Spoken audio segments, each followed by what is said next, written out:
What is up, guys? Welcome back to the channel. Now, following last episode when I was working on the harness, I'm still gonna finish that up today. I think I'm gonna be able to finish it up today. But before I get started on that, I do want to show you guys some stuff that I picked up at AutoZone. So one of the pulleys that I have is bad. This one's not very good shape. I also picked up one more. This is a backup. But I want to show you guys this. So not that one, not that one. Also not this one. This one. Apparently AutoZone carries an AC delete kit, and they carry it for $50. That is pretty good considering you can now delete your AC using this little bracket. So the part number is 34241. It's made by Dorman and it's called AC bypass pulley. That's pretty awesome. Now I know I'm not going to be able to bolt this up and go because this is not an LS4 AC delete kit, and as you guys know, LS4 setups are pushed in pretty far. Now the reason why I bought this, however, is because I want to use this bracket right here and just mount it directly onto that. And then I can already see this, but I'll probably have to cut it right here in the middle and then retap everything. But that's about it. To me, that's a lot simpler than making a whole new bracket. $50, kind of expensive because I can't just bolt it and go, but to me that's still worth the price. Now if I didn't find this, I would probably just have to make a custom bracket, which, yeah, to me this is a much simpler go-to kind of method. Alright, so that should be it. That should be ready to go. See if we can take everything else out. Let's see, which way would be easiest to remove this?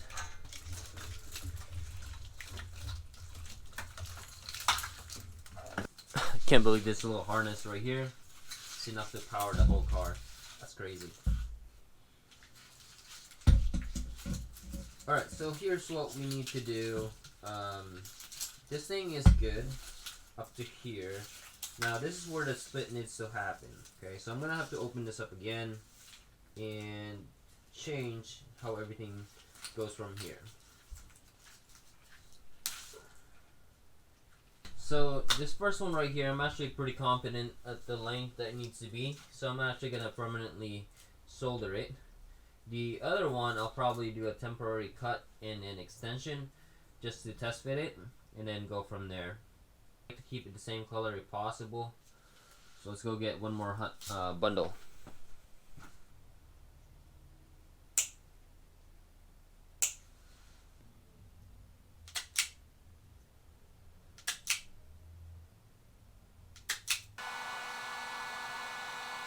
Alright, so the coil pack extension is done. Next one is gonna be the O2 sensor. Now this one should reach, which is a little bit of like extra, maybe like a couple inches longer. So I'm gonna extend that now before I move into the injectors.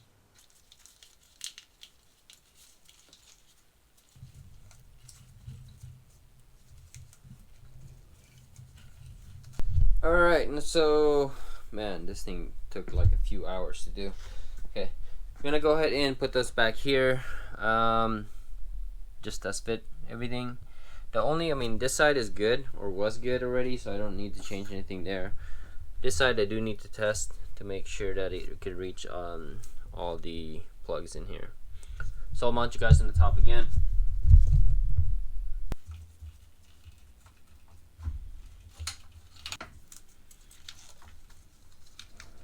Okay, I would say I need to merge this right here.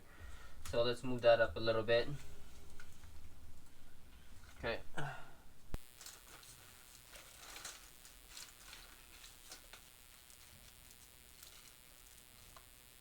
Alright guys, I don't particularly like this side right here, but that's how that's gonna look. Okay. Now this thing, I think I'm gonna be able to put it through all the way there, so that my PCM now will be inside, as well as my fuses and stuff. Alright guys, so here's the full harness. Looks pretty good. I'm actually not gonna put this into the engine bay, or I'm not gonna put it back in the engine. It's because I need to remove all the other stuff in the engine bay anyway, and if I put it back now, I know it's just gonna get in the way. So I'm gonna leave that off, and then what I need to do next is kind of clean up the coil pack harness. because I know I've never got to or never got around to actually fixing those up. You know what I need is I need a bolt that has the same tread pitch and everything, but a smaller head. So let's see if I can find one for that. That way I'm not struggling with this bottom one, because I almost lost it right there. If that would have stripped, that would have been a big problem. Oh, that's one. So far, I mean, I see a lot of rust. That's the condensation. But so far, no oil. So that's good. So both the turbos have been removed.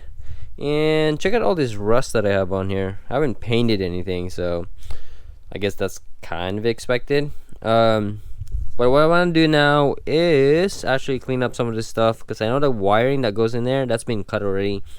So I'm going to try to clean that up a little bit. And then if I don't have to remove the manifold, I probably will leave that alone.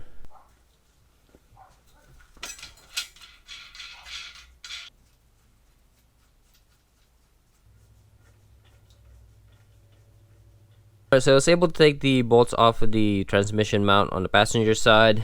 I did forget that it has a cover, and I couldn't get the 2 bolts in the top and right here, so I went ahead and just ripped that out. Don't really need that anyway, so I'll get rid of that. The driver's side, I know that's also gonna be there because I didn't remove it, and we have some stuff in the driver's side. Those that don't know, this is your transmission mount on the Audi. I mean, the 2 bolts in the bottoms are pretty easy or pretty accessible, but the one in the middle that holds us down to this transmission mount is the one that's difficult. At least with my current setup, because now I have that stuff on the way or in the way. I guess also if you have a factory setup, it's probably worse because you actually have a twin turbo setup. That's the manifold just comes down right there. Okay, so the driver's side is done. Passenger side is done. Take off the bolt here already. Just take off the one on the bottom. So let's see. Then I'll do the same thing for the driver or the passenger side here. Oh my goodness. Check out this transmission mount. Yeah, no wonder we're having some shake there. Now that's pretty interesting where it broke. Look at that. That's also actually technically broken, so yeah, that's pretty bad shape. Oh my god, guys, you would not believe what I just went through. So this is the one that came with this solid mount for the LS. Okay, if it's nice, I guess if you're using a Corvette and your mount for bottom is about probably like 1/4 inch or so, so this one would work. The problem is with my mount set up on the car, it basically sits right here with everything, so I can't bolt anything in there. I went to Home Depot and tried to find one of this in 5.5 inch. I literally only need 1/2 inch, just enough to get the string threaded in. That's it. So I didn't have it, so I went with the next best thing, which is this. This one is 1/2 by, I forget what the actual tread pitch and everything is, but I couldn't use the one that came with this thing.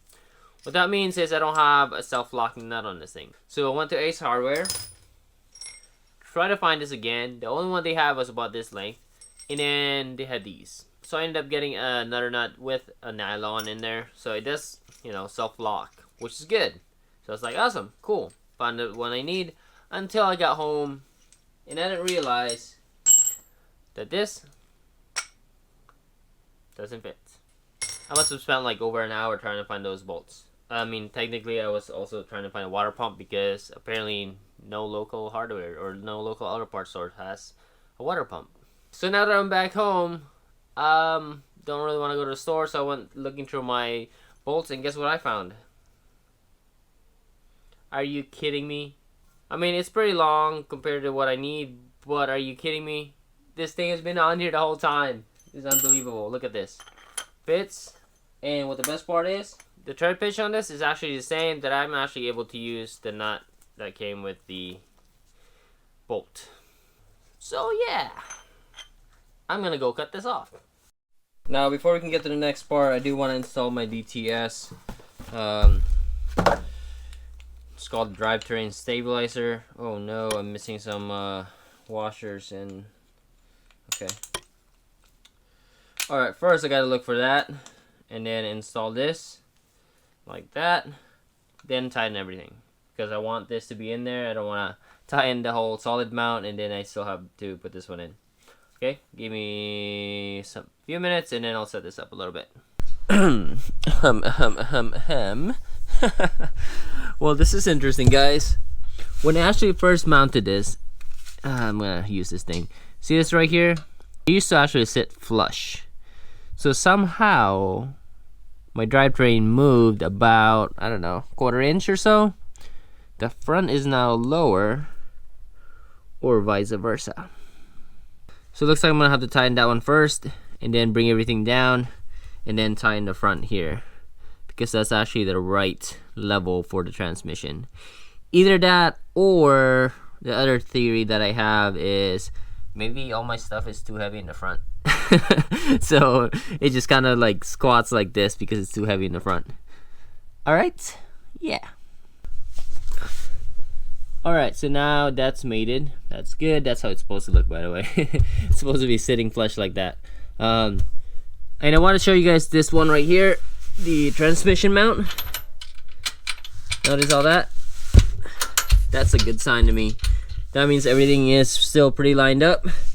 And now it's time to tighten the motor mount and then transmission mount.